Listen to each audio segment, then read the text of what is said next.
You're watching Queen City Collaborative Rebel Radio. I'm your host and CEO, Gwendolyn Bork. Let's not waste any time and get right down to it.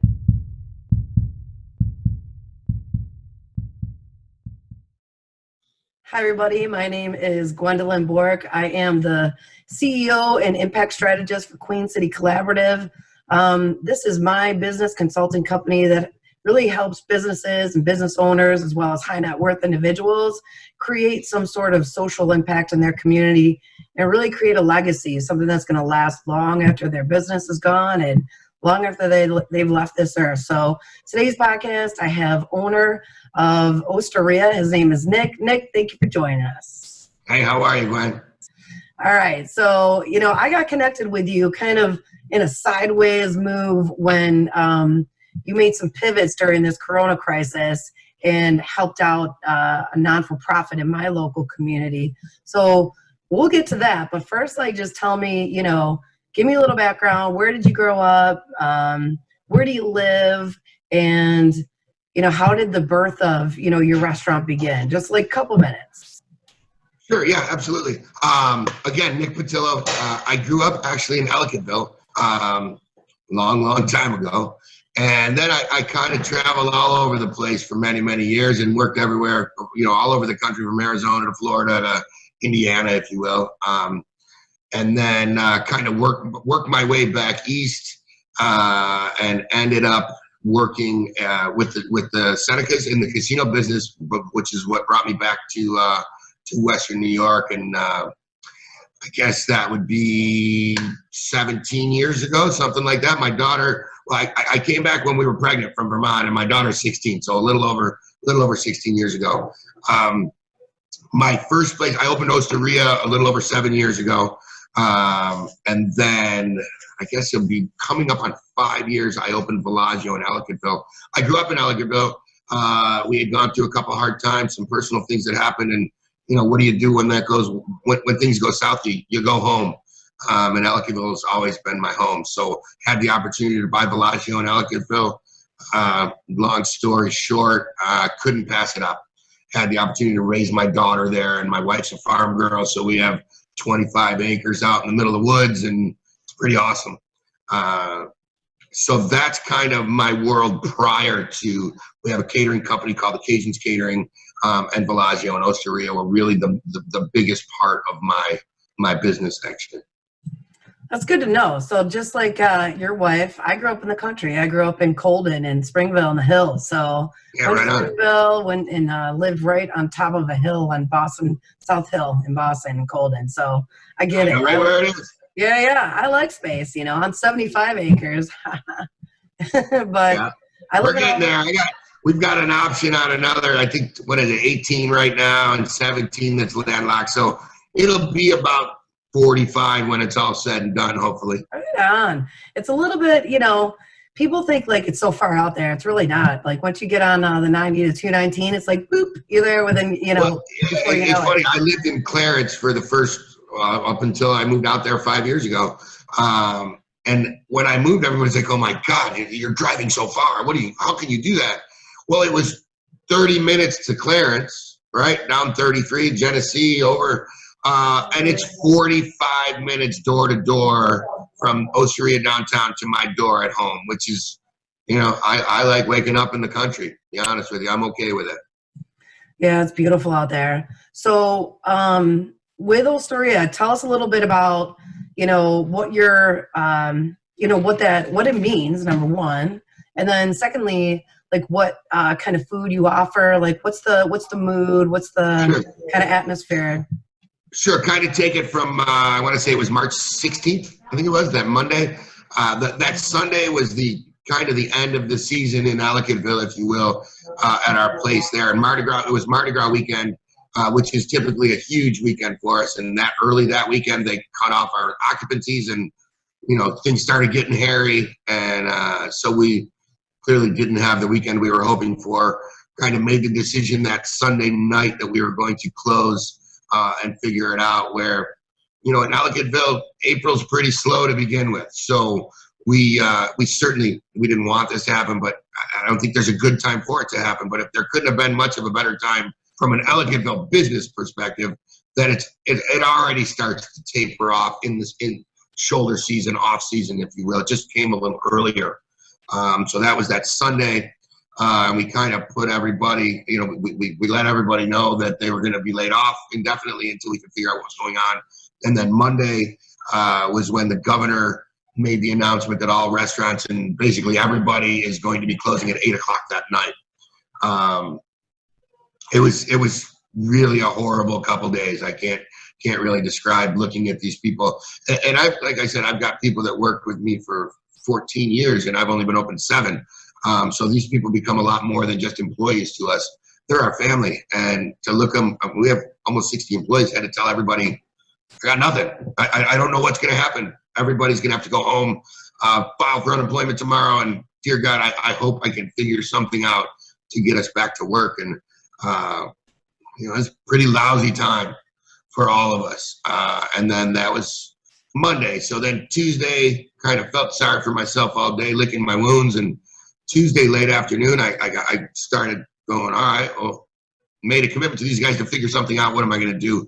I started racing, and I got a phone call from a friend of mine just checking on me, a guy by the name of Joe Mancuso, and he said, did you ever look at meal prep? Take a look at meal prep. And I don't know what the hell meal prep was. I said, what's that? He says, for healthy people. Not the healthiest eater in the world, so I didn't really know what the hell he was talking about. And all of a sudden I started looking, and it's individually frozen meals, basically. What are you getting for the week? He's like, what of yours will work in that? And then it just started, processing, if you will. So that night I kind of just slept on it. So that was Tuesday night. And Wednesday, I kind of had a little call with a couple of my people. My guy, Mike Telesco at Telesco Creative, and I started talking. And I kind of ran them by the idea of what if we had a limited menu, made them, froze them solid immediately, and then distributed them that way, because now I'm eliminating, for lack of a better expression, the a la carte piece of it. So what we do as an a la carte restaurant, and all of us do, whether it's curbside or whatever it is we bring the people in and we get the food ready, and we hope to God someone calls. I'm sorry, can you pause that for 1 second? I have someone coming in the door. All right, Nick, go ahead. All right, sorry. So that was really the darkest time, and we started thinking about how to get out of it. And then I called, as I said, I called my team, and I got Mike Telesco on the phone. And we started processing a little bit more and talking about what would this look like. And we really made the decision to go with, let's build the website, let's throw it out there and see what happens. And we have the weekend to do it. Can we get this up by the weekend? And which is insane to think we can develop a business, build a website, and have it launched in 48 hours. And somehow we did it. His team and my team went really just ridiculous. As close to 24-hour a day as you can get, a couple hours of sleep, back up at it, doing it again. And his team and Kim was just amazing. And my girl Alyssa, my wife Kendra, and my crew all really just rallied. And about 7 o'clock that Friday, I looked at them. Well, I talked to them. I guess I wasn't looking at them. I said, I don't know if we're going to be making 5 chicken parms or 50 on Monday, but let's take a shot. And literally hit the button. 12 hours later, we had 1,500 meals purchased, 1,000 of which were for donations. And I went, ooh, we're on to something. Right, and we continue to push it. Let me pause you right there. Hold on, let me pause you right there. So the fact that you're like, okay, sustaining yourself is one thing, right? But what prompted you to even offer an option for someone to even donate to charity? Where does that even come from? I don't know. We were thinking about it. We're like, all right, people are going to need to eat, and it really started with, what if I'm in whatever, Lockport, and my mom is in Hamburg, and I want to make sure she's got food. So it became, let's give them an opportunity to send food to whoever shut in or whoever, because at this point we know that we're going to pretty much lockdown at this point. We're going to need to be delivering they're not going to be able to go to this, whatever. So we started going that route with it. And then it was, well, what about the opportunity to help? And we wanted to make it as simple as just clicking, okay, I want lasagna for my mom. I want two chicken and lemon chicken and risottos for me. And, oh, wait, I can click this button right here and buy one meal or two meals to be donated. And that kind of process to what if there was a discounted way to send multiple meals? No idea the response we were going to get. And the one of the top things we were selling was 100 meals. People started buying 100 meals at a time. Because you said like within 24 hours, like you pulled the trigger on a Friday and like by Monday you had 1,500? No, by Saturday afternoon. Oh my gosh, that's crazy. By Monday we had about 5,000. It was unbelievable. That was that weekend, and it's kind of funny, and it just, I don't know if you could hear it. It just happened every time an email comes in, my computer makes a little chime sound. And that night, I mean, I'll never forget it as long as I live. It was bing, bing, bing. It just kept going, and I was like, oh my God. So, kind of excited to get up in the morning and see where we're at. And that continues, frankly, to this day. It's remarkable. I'm sorry. Guys, I have a gentleman out here for a pickup order that's trying to get in the door, and guys for that, but poor guys out there, and I gotta make sure. No, it's all good. This is real life, right? I gave you my disclaimer. I was like, listen, the dogs bark. I got teenage boys that come out of hibernation around noon. So now I was on your website. What's the website that you're using right now to? I'm sorry, I'm having a hard time hearing you right now.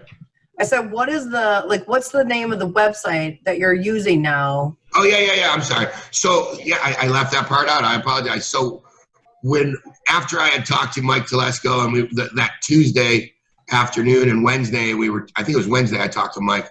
I hung up the phone, and about 10 minutes later, he texted me back. He said, I just bought stockthefreezer.com. And I was like, ooh, that's a really good idea. That's why you're my creative guy. And that kind of really gave us that shot of, this might actually work. That's a great idea. And 48 hours later, we were launching stockthefreezer.com. And I was on your website earlier today. It's got like a ticker on it. Like for right at the top, it says how many dinners like you've pulled out or, delivered. And then it has like another number of dinners donated. Like, what do you know those numbers offhand?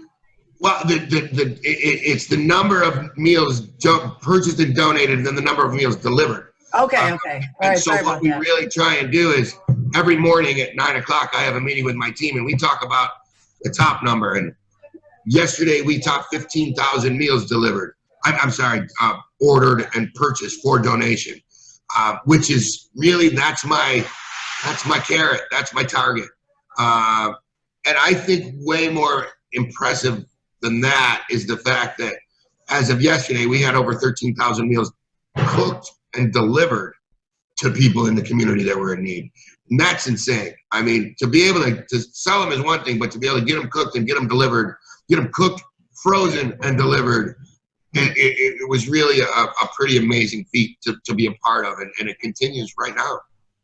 So, are you able to do all this like within your kitchen right now? Yeah, I mean, we certainly, shall we say, retooled our operation. I have 3 production lines set up now, actually 4 total. I have 2 on the 8th floor, 1 in the main dining room right to my left here, and then 1 in the front. I don't know if you're familiar with our facility, but we have a front hallway. And we do production out of there as well. So we have 4 different lines that can be activated at any one time to make product. It really depends on the demand. Right now we have 2 lines going this morning because we got a little low on our donated meals. So we're banging out spaghetti and meatballs and eggplant parmesans right now. And then that doesn't include the lasagna line, if you will, which is in the kitchen as well. Yeah, I was looking at those pictures today on the website. I was like, might have to get some of that myself for my kids. So, you've got 4 lines going. You basically have, like you said, retooled your entire business to be able to keep your family, your staff. But listen, I grew up in the restaurant industry, so I get it. I get the hustle and the commitment that we make to each other, and the support that we bring to each other. So I get it.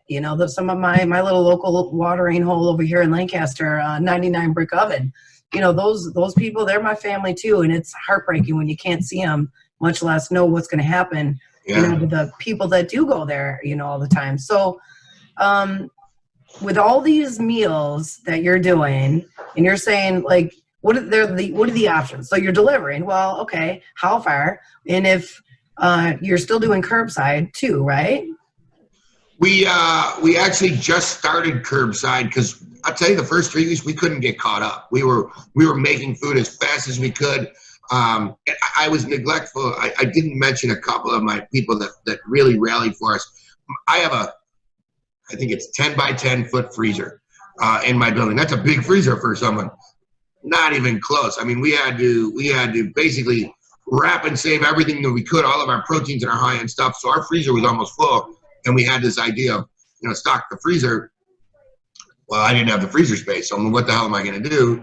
And our vendor, Latina Foods, was enormous, and within 12 hours had a freezer truck in my back alley. I got a call from Mercedes-Benz, my buddy Rob Richter at Mercedes-Benz of Buffalo. Hey, man, we want to give you a van to do your donations. Like, literally gave us a Mercedes-Benz for a month to do deliveries because they knew we were stressed on being able to do stuff. Wow. So many. Lou Billatier at Chefs, he's actually coming shortly. He'll be here in about an hour with more boxes and insulating stuff so we can start a shipping program because he already did it and he knows what we've gone through. Marco from Marco's called right away. He's like, dude, I got freezer space, whatever you need. It's been remarkable. Yeah. I think that's one thing. I mean, I've grown up, born and raised here in Buffalo, and being in the not-for-profit space now I would say at least for 6 years, I think is where I'm at now. Mostly in addiction is my field of expertise, but we all rally together. Like all the not-for-profits, there's so many partners, and when you ask, people jump through hoops right here in Western New York to help you. So I don't know if that's seen everywhere. I've been other places in the United States, and I don't see that type of, rallying around than right here in Western New York. Well, I can speak to the restaurant community to a certain degree. We're all in this together, and that was so when we started having some success with our platform, we went, all right, well, we're not trying to keep it to just ourselves. Let's get some other people in. And you had mentioned earlier, Marco and Mikey Molinaro are on our platform currently. We also we have several people already coming on board in the next week or so. We've got a wonderful Mexican place, a pierogi operation that we're working with right now. I got a call last night from a friend of mine that owns several Greek restaurants that wants to discuss being on the platform. I think we need to diversify the offerings a little bit. Sure. Yeah, because what you're saying, like, this isn't all about you. Creative guy, creates this website, starts with you offering, family-sized dinners, that are flash frozen and in meal prep, basically, to get out and single servings. But then you're like, you got so much support from your other restaurateurs and your entrepreneurs that these guys are like, all right, I want to get involved too, and you want to help them. So the whole stock the freezer is really just like you're saying. It's this platform that allows other restaurants to have their own offering to provide these types of meals to people in Western New York. You're supplying the platform. You're the one that, kind of engineered this thing. And then the orders, they're making the food right there in their own restaurants. And then logistic wise, it all just kind of works out, right? I mean, who delivers? I think it works for every kind of restaurant. I think that some restaurants it will be successful for and some won't. But I think it can save some, and I think that if they think about it the way we're thinking about it and retooling the operation to number one, get people back to work. Number two, get some cash flow going. And number three, it's not about the short-term profitability. It's about the long-term viability of the operation. I went from 60 people out of work to virtually every one of my employees that wants to work and is able to work is working. And some other ones, which is pretty remarkable. We've got 20 some people working right now, not this second, but in the course of a week. And we hope to have that increased in the very near future.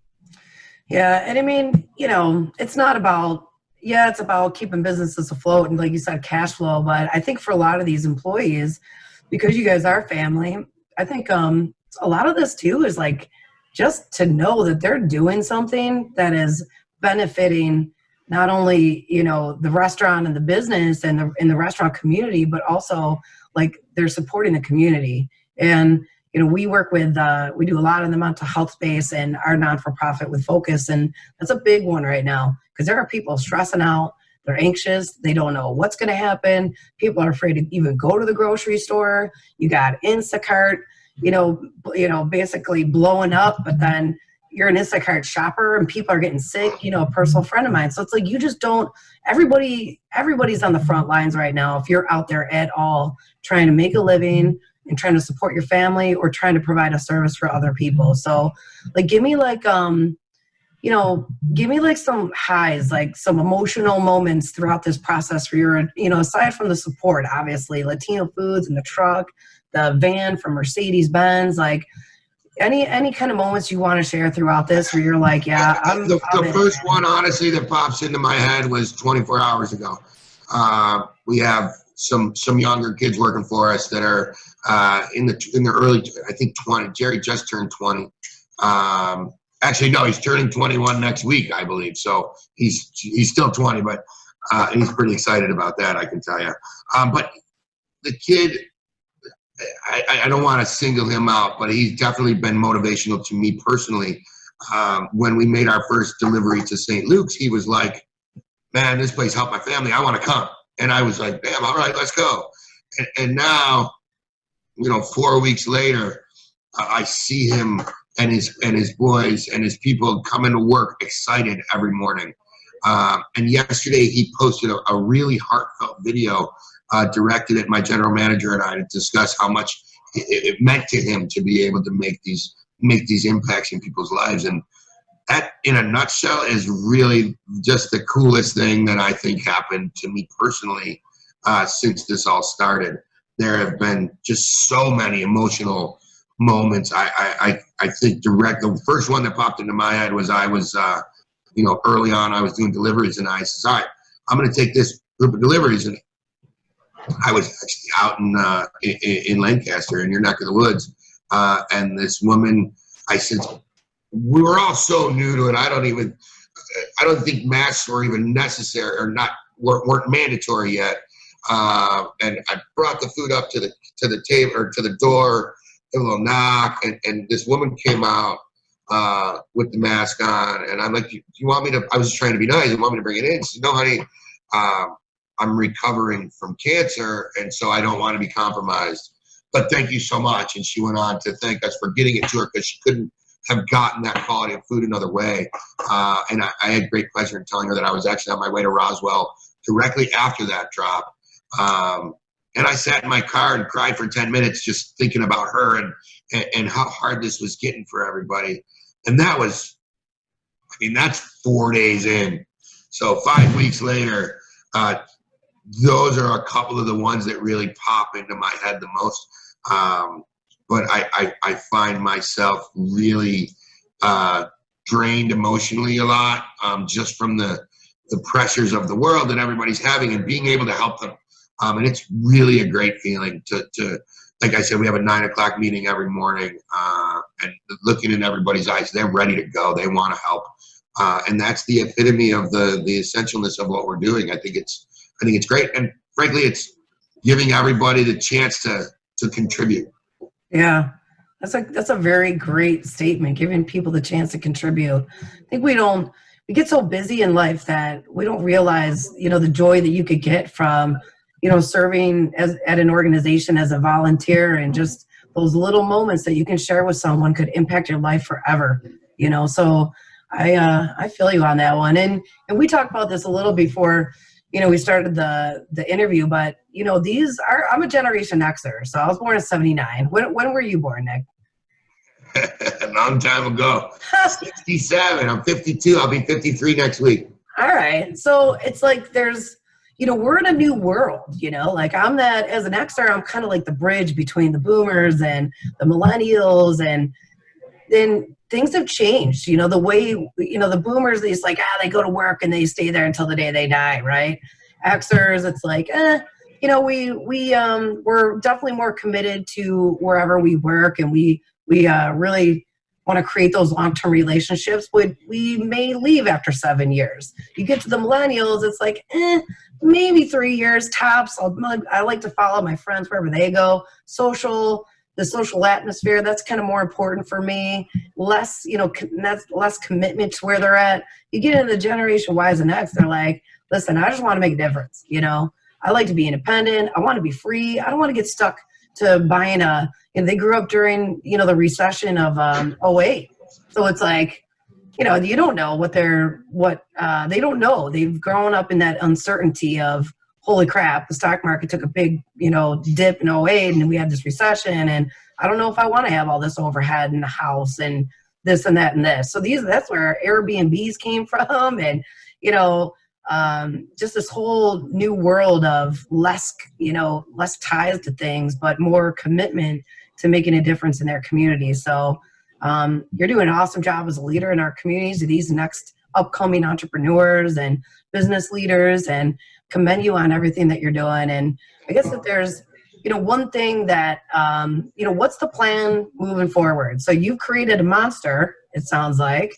And yeah, I hope so. Anyways, I hope so. I certainly feel as though we found I want to call it a niche, but a vein, if you will, that was kind of untapped, and the comfort food meal prep, if you will, comfort food meal prep is a line of work that I think we will be continuing in perpetuity. I can't imagine turning it off now. I mean, why would I? I'm already working. I'm actually leaving after this interview to go look at a new freezer that I'm going to be installing, because frankly, Latinas is going to need their truck back at some point, and we're going to continue to do this line of business moving forward. I think that it will be a sustainable. Frankly, the world's changing around us, and we all know that. It'll never be the same. Like the restaurant business, the bar business, all of the things that I've known my whole life are completely exploded and going to be completely different. I can't imagine.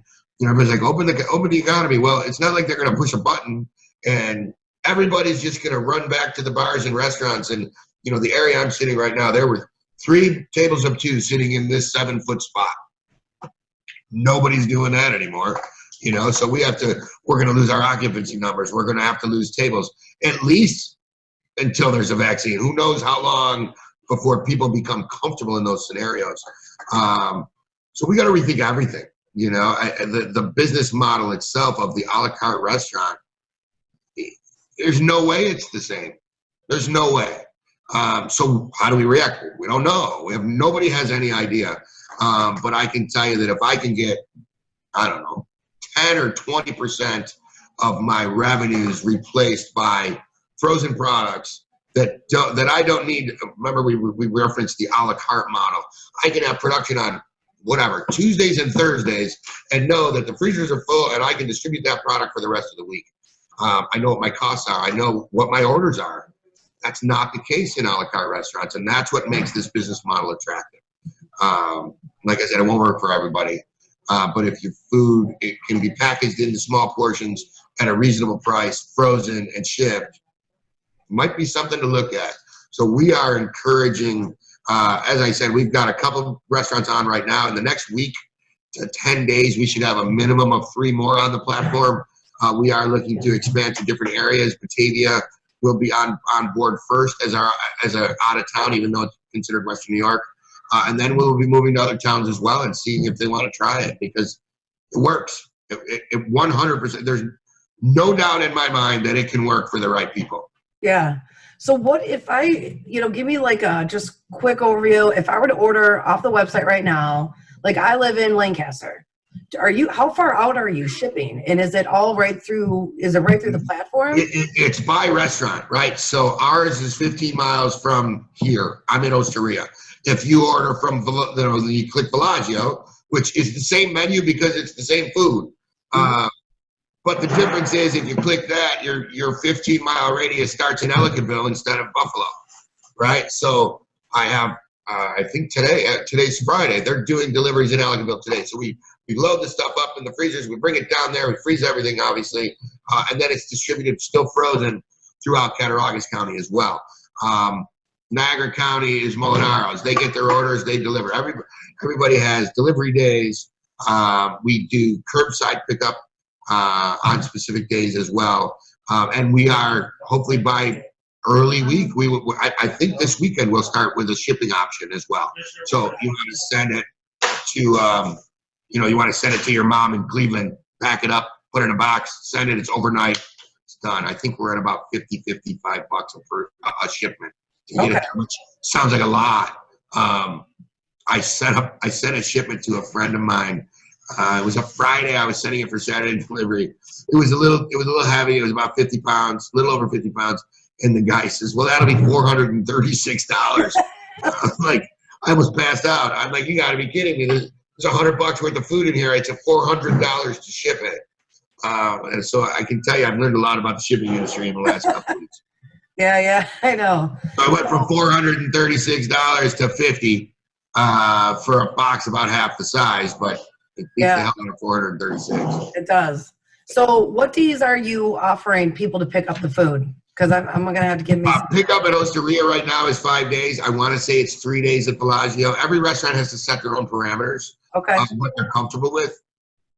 And if somebody were to, like, for me, if I want to buy a pan of lasagna and I want to donate, a pan of lasagna to my mom, you're saying I could do that, right? Like I could buy it for her. And just as a definition, say sending your mom a pan of lasagna is not necessarily donating it. We do a different price point for the donated meals, and we do a vegetarian and a non-vegetarian meal. But they are mass production of, I need 4,000 spaghetti and meatballs, as opposed to, a pan of lasagna being shipped. But yes, you can totally do that on the website. You can buy one for yourself, one for your mom, and then donate 5 meals to whatever, Roswell, however you want to do it. Can you decide? So anybody who does want to donate, can they say, yeah, I want this to go to like St. Joe's healthcare workers? Oh, yeah. There's a spot to designate where you want everything. I mean, I look to my right.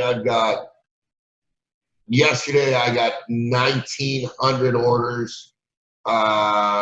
They consist of Buffalo General, St. Mary's, Niagara Falls Medical, ECMC, St. Joe's, Suburban, and then another one for ECMC. So, I mean, it's a lot of healthcare workers, a lot of police, a lot of firemen, and certainly we've been to most of the missions, soup kitchens, things of that nature in Western New York, and we continue to get calls. We had one yesterday for a home where the guy's brother is in a mentally